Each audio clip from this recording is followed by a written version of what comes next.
The leather journal sat at the bottom of my linen closet, tucked behind tablecloths I'd inherited from my mother. It was small, burgundy, with gold trim on the edges. Nothing special, really. Just a notebook I'd bought at Target 3 years ago. But when my daughter-in-law, Sandra, came over that Wednesday afternoon and asked why the kitchen looked different, why I seemed distracted, why I hadn't answered her 17 text messages that morning, I thought about that journal. And for the first time in 6 years, I looked her straight in the eye and lied without a shred of guilt. I told her I'd been napping, but that journal held secrets she could never know about. Not yet. It started the way these things always do. Gradually. So gradually you mistake it for love. When my son David married Sandra 12 years ago, I thought I'd gained a daughter. She was attentive, called me Mom right away, wanted to have lunch every week. I thought I was blessed. My husband had passed away 2 years before their wedding, and I was grateful not to be alone anymore. Sandra seemed to understand that. But understanding turned into something else, something that felt like quicksand. After David and Sandra's second child was born, Sandra suggested I sell my house in Phoenix. Too big for one person, she said. Too much yard work. Too far from the grandkids. Why don't you move closer to us in Scottsdale? We can find you a nice condo. You'll see the kids every day. It made sense. I was 63, newly retired from teaching, and my arthritis was making the stairs harder. So I sold the house I'd lived in for 32 years, the house where David grew up, where my husband took his last breath. I netted $380,000 from the sale. Sandra found me a condo. It was in a 55-plus community, 15 minutes from their house. 2 bedrooms, maintenance included, a small patio. She insisted on coming to all the showings. She had opinions about everything. This one's too dark. That one's overpriced. This neighborhood isn't safe. Finally, she found the perfect one. It needed work, she said, but she knew contractors. She'd handle everything. I put down $280,000. Sandra said she'd oversee the renovations while I stayed with them during the 2-month construction. It'll be fun, she said. Like a long sleepover with the grandkids. Those 2 months turned into 8 months. The contractors kept finding problems. Mold in the walls, pipes that needed replacing, electrical issues. The bills kept coming, eating into the remaining $100,000 I had left. Sandra handled all the payments. She said it was too stressful for me. She'd deal with the contractors. Just relax, Mom. Enjoy the grandkids. David was traveling constantly for work. He was a regional sales manager, gone 3 weeks out of every month. He trusted Sandra completely. So did I. Why wouldn't I? By the time I finally moved into the condo, my savings were down to $23,000. Sandra explained that renovations always cost more than expected. But look how beautiful it is, Mom. And you're safe here. We're so close by. That's when the visits started. Sandra had a key to my condo, of course. For emergencies, she'd show up unannounced, 3-4 times a week, just checking on you, Mom, making sure you're eating. Oh, I brought the grandkids by. Hope that's okay. You weren't busy, were you? I started canceling plans with my old friends from Phoenix. It was too complicated to explain why I couldn't meet them anymore, why Sandra might show up with the kids right in the middle of lunch, why I had to leave early because Sandra expected me for dinner at their house. Then came the financial help. Sandra noticed I was worried about money. The renovations had cost so much. She offered to add me to their Costco membership, their Amazon Prime, their phone plan. It's cheaper this way, Mom. Why pay for your own when you can just be on ours? She added me to her grocery delivery app. I'll just order for you too. Easier than you driving to the store. She meant well, I told myself. She was trying to help, but then I noticed she was checking what I ordered. Too much meat, Mom. That's not healthy at your age. Did you really need that expensive coffee? There's a generic brand that tastes the same. My monthly spending became a topic at their Sunday dinners. I'd mentioned buying a new pair of shoes, and Sandra would pull up her phone. You spent $85 on shoes? Mom, we can get you the same thing online for half that. Let me order them for you next time. When I wanted to buy my granddaughter a birthday present, Sandra intercepted. I've already got her gift covered, Mom. Just give her cash. How much? Well, how much are you comfortable with? When I said $50, Sandra's face did that thing. that flicker of judgment. Gone in a second, but I saw it. Most grandparents give 100, she said quietly. But 50 is fine if that's what you can afford. I gave 100. I had $12 left in my checking account until my Social Security came in. David called once a week when he was traveling, always rushed, always distracted. How's retirement, Ma? Everything good? You and Sandra getting along great, right? She says you're like best friends. I said yes. I said everything was wonderful. Because it was wonderful, wasn't it? I had a nice condo. I saw my grandkids. Sandra was attentive. Maybe too attentive. But that was better than being neglected, right? Then Sandra suggested I add her to my bank account. Just in case something happens, Mom. You're getting older. What if you have a medical emergency? What if you can't access your money? I need to be able to help you. This way, I can pay your bills if you're in the hospital or something. It made sense. It was practical. She was thinking ahead. I went to the bank and added her as a joint account holder. 3 months later, I tried to withdraw $200 cash. The ATM said insufficient funds. I checked my balance, $34. My Social Security check of $1,847 had been deposited 2 days before. Where had it gone? I called Sandra. She explained patiently. Your condo fees came out, Mom, $350. And your portion of the phone bill. And I'd ordered your groceries. Plus, there was that doctor's appointment copay. And remember, you wanted to contribute to Thanksgiving dinner? I bought everything for that. It adds up. I didn't remember agreeing to pay for Thanksgiving dinner. But maybe I had. Maybe I was forgetting things. I was 69 now. Maybe Sandra was right to worry. She started giving me a weekly allowance. $60 cash every Monday. For incidentals, she said. Everything else is taken care of. Your bills are paid, your food is delivered. You don't need much else, do you? I stopped going to my book club. The $8 monthly dues felt like too much to ask for. I stopped getting my hair done at the salon. Sandra noticed and offered to cut it herself. Saved me $45. My college roommate, Patricia, called from Virginia. She wanted to fly me out for a visit. We hadn't seen each other in 4 years. I told her I couldn't afford the plane ticket. She offered to pay for it. I said Sandra wouldn't like that. Then I heard what I'd just said. Sandra wouldn't like that. When had Sandra's opinion become more important than my own desires? Patricia said quietly. Helen, is everything okay? Really okay? I told her, of course. I told her I had to go. Sandra was calling on the other line. Sandra wasn't calling. I just needed Patricia to stop asking questions I couldn't answer. The breaking point came on a Tuesday morning in March. I was at Walgreens, trying to buy my blood pressure medication. My prescription copay was $18. I handed over my debit card. Declined. I asked the pharmacist to try again. Declined. There was a line forming behind me.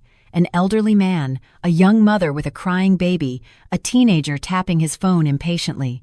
I didn't have cash. Sandra had given me my $60 on Monday, but I'd already spent $52 on things I couldn't even remember. Coffee somewhere, a birthday card, stamps. The pharmacist, a kind woman with gray hair and tired eyes, said gently, "We can hold it for you. You can come back." But I had no idea when I'd have $18 again. My blood pressure medication, something I needed to stay alive. I left the pharmacy. I sat in my car in the Walgreens parking lot and cried. Not soft tears, big, gasping sobs that came from somewhere deep and dark. I was 70 years old, sitting in a Walgreens parking lot, unable to afford an $18 prescription. A woman in her 60s tapped on my window. I wiped my face, tried to compose myself. She didn't leave. She stood there until I rolled down the window. "Are you okay, honey?" I nodded. "Just being silly." She looked at my face, at the Walgreens bag on my passenger seat that should have contained medication but didn't. She didn't push. She just said, "My name is Claire. I'm a patient advocate at Valley Senior Resources on Indian School Road." And she pressed a business card into my hand. "If you ever need to talk, if you ever need help, we're there, free of charge." I looked at the card. Claire Martinez, MSW. A phone number. An address I didn't recognize. "I don't need help," I started to say. "Keep it anyway," she said, "just in case." I bought the medication with $18 I found in an old purse when I got home. Quarters and dollar bills I'd stashed years ago and forgotten about. I took my pills. I hid Claire's card in the leather journal at the bottom of my linen closet. Then I made dinner for when Sandra stopped by unannounced, which she would. She always did on Tuesdays. That night, I couldn't sleep.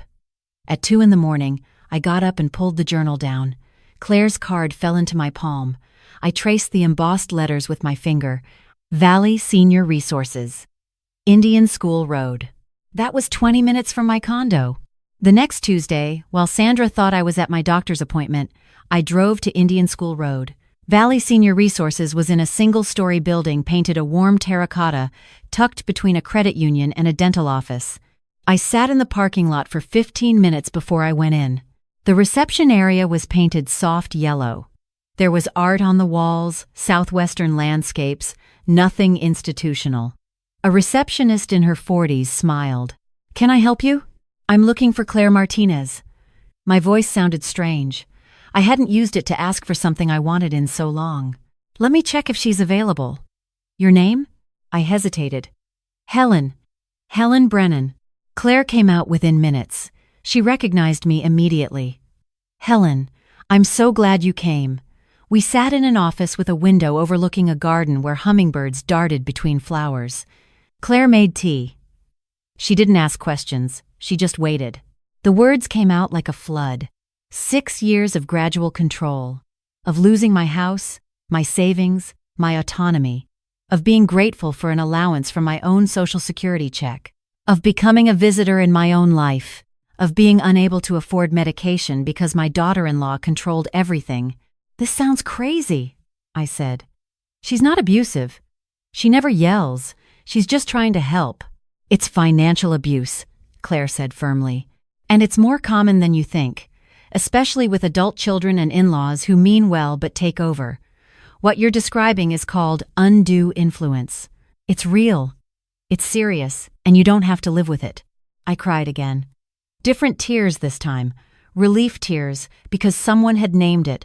Someone had seen it. "Have you thought about taking back control?" Claire asked gently.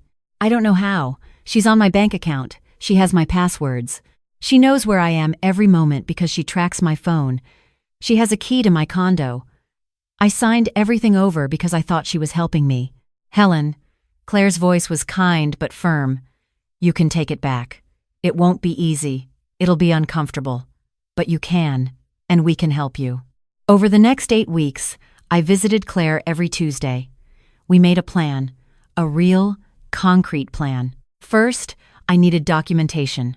Bank statements showing where my money went, receipts, text messages from Sandra directing my spending. I went to my bank and got 6 months of statements, claiming I needed them for tax purposes. The transactions painted a clear picture. Of the $1,847 that came in monthly, Sandra was taking $1,600 for shared expenses and giving me back $240 in cash. My condo fees were $350. My actual share of a phone plan would be maybe $30. Where was the other $1,220 going every month? Second, I needed a lawyer. Claire connected me with Rosa Gutierrez, an elder law attorney who did pro bono work for Valley Senior Resources. Rosa was in her 50s, sharp-eyed and no-nonsense. She looked at my documents and shook her head. "This is textbook financial exploitation, Helen. Your daughter-in-law has legal access to your accounts, but that doesn't make what she's doing ethical or, in this case, legal. You're entitled to your Social Security. You're entitled to control your own finances. We can fix this, but you need to be prepared for Sandra to react badly." "How badly?" I asked.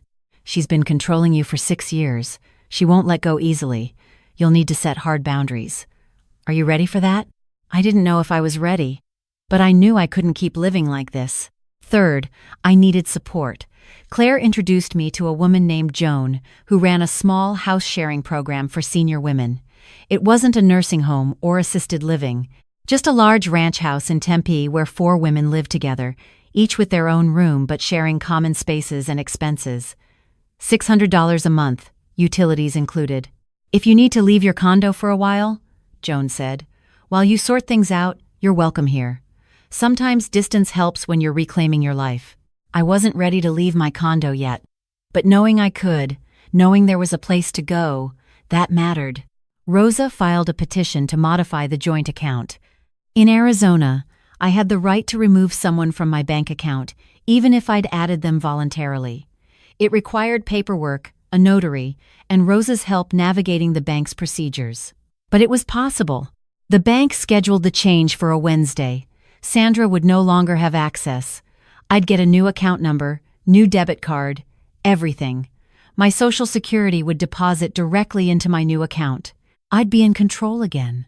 But I had to tell them first. Rosa advised doing it in writing, not in person. Let them process it without you there. Protect yourself. The night before the account change, I wrote 2 letters. One to David, one to Sandra. David's letter was short. David, I love you.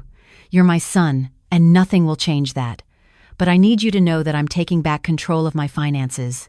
I've removed Sandra from my bank account. This isn't about blame. It's about me being independent again.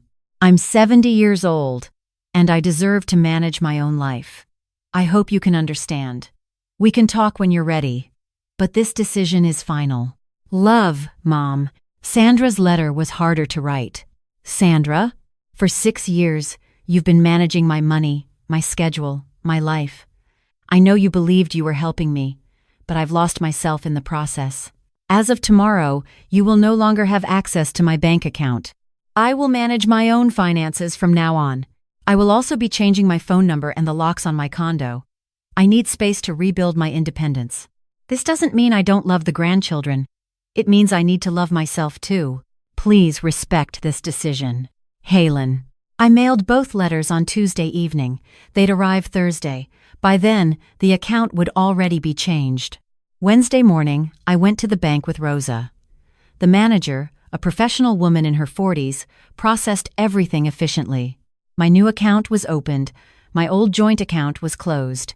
Sandra would be notified by mail. My Social Security would deposit into the new account next week. I also did something Rosa suggested. I froze my credit. Sandra had my Social Security number, my birth date, everything. I couldn't risk her opening accounts in my name out of spite. On Wednesday afternoon, I went to Home Depot and bought new locks for my condo. I installed them myself. It took me 2 hours and 3 YouTube tutorials. But I did it. The old key Sandra had wouldn't work anymore. On Thursday, I went to the phone store and got a new number, a fresh start.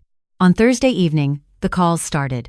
53 calls to my old number, which was now disconnected. Sandra must have gotten the letter. Then emails. Helen, what is going on?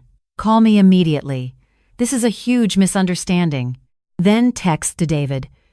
Your mother has lost her mind. She's changed her locks. She won't answer my calls. You need to talk to her. She's clearly not thinking straight. David called Rosa's office, the number I'd included in my letter. Rosa was prepared. She spoke to him calmly, explained that I was exercising my legal rights, that I was of sound mind, and that I'd reach out when I was ready. David left me a voicemail. His voice was confused, hurt. Ma, I don't understand what's happening. Sandra's really upset. She says you're accusing her of stealing from you. Is that true? Can we just talk, please? I didn't call back yet. Rosa had advised waiting a week. Let them process, let the dust settle, then talk. Sandra showed up at my condo on Friday morning. I watched through the window as she tried her key. It didn't work. She knocked, then pounded, then yelled through the door. Helen, open this door. We need to talk.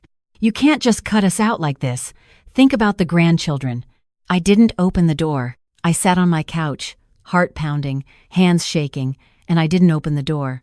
She called the police, told them her elderly mother-in-law was inside and not responding, and she was worried about my health. 2 officers showed up. I opened the door for them. I showed them my ID, showed them Rosa's card, explained calmly that I was fine, that I'd removed my daughter-in-law from my bank account, and that she was not allowed on my property anymore. The officers were kind but firm with Sandra. Ma'am, she has the right to ask you to leave. This is her property. If she says you're not welcome, you need to go. Sandra's face was something I'll never forget. Shock, then fury, then something that looked almost like grief. but she left. The legal process took 4 months. Rosa discovered that Sandra had been taking approximately $14,600 of my money every year. Over 6 years, that was $87,600. My condo renovations, which should have cost about $40,000, had somehow cost $80,000. Rosa suspected Sandra had inflated the bills and pocketed the difference. We couldn't prove the renovation fraud. The contractors Sandra had hired were conveniently out of business or had no records. But we could prove the bank account exploitation. Rosa filed a civil suit for elder financial abuse. Sandra hired a lawyer. She claimed everything she'd done was to help me, that I'd agreed to all of it, that she had documentation showing I'd authorized her to manage my finances. Judge Patricia Chen, a woman in her 60s who'd probably seen enough financial abuse cases to recognize one, reviewed the evidence. She noted that Sandra had been taking 87% of my Social Security every month. She noted that I'd gone from $380,000 in savings to $23,000 in 8 months. She noted that I'd been unable to afford an $18 prescription. Her ruling was clear. Sandra was ordered to repay $60,000 over 5 years. It wasn't the full amount, but it was something. She was also ordered to have no contact with me unless I initiated it. If she showed up at my condo again, it would be considered harassment. David was caught in the middle. At first, he defended Sandra. She was trying to help Ma. You're making her sound like a criminal. But as the evidence came out in court, as he saw the bank statements, as he heard the judge's words, something shifted. He called me 6 months after it all started. We met for coffee at a neutral location, a Starbucks halfway between Scottsdale and Tempe. I'm sorry, Ma. His voice cracked. I should have paid more attention. I should have asked more questions. I trusted Sandra to take care of you, but I should have made sure you were okay. You were working, I said. You were traveling. I don't blame you, David, but I should have known, he insisted. You're my mother. We're working on it, I told him. He and Sandra are in counseling. She insists she never meant to hurt me. Maybe that's true. Maybe she convinced herself she was protecting me, helping me, doing what was best. But intent doesn't erase harm. I kept living in my condo. I didn't need to move to Joan's house, though I visited often and became friends with the women there. They had their own stories, their own battles for independence. We understood each other. My Social Security now goes entirely to me. I budget carefully. I can afford my medication. I can afford my book club dues. I can afford to get my hair done once a month at the salon. I flew to Virginia to see Patricia. I stayed for a week. We laughed and cried and filled in 6 years of missed conversations. I see the grandchildren now, but on my terms. David brings them to my condo for Sunday breakfast once a month. Sandra doesn't come. The kids are older now, 11 and 14. They've noticed the tension but don't ask questions. Maybe someday I'll tell them what happened. Maybe I'll explain that love without respect isn't really love at all. Last Tuesday, I started volunteering at Valley Senior Resources. I sit in Claire's office when she's with other clients, and I make tea. I tell them what Claire told me. You can take it back. It won't be easy, but you can, and we can help you. There's a 73-year-old woman who comes in now. Her nephew has been managing her finances. She can't afford groceries. She cries when she talks about it. I hold her hand. I tell her my story. I watch her face change when she realizes she's not alone, that there's a path forward, that dignity isn't something someone gives you. It's something you reclaim. I still have that leather journal with the gold trim. It sits in my linen closet, no longer hidden, just there. Inside are Claire's business card, copies of Rosa's legal documents, the letter I wrote to Sandra that I never sent because Rosa said the final version was better. Sometimes I open it and read those pages and I remember the woman who wrote them, who was 70 years old and couldn't afford medication, who felt trapped and invisible and ashamed. I want to tell her, you did it. You survived. You're free. But she knows. She knew all along. She was just waiting for the right Tuesday to finally believe it.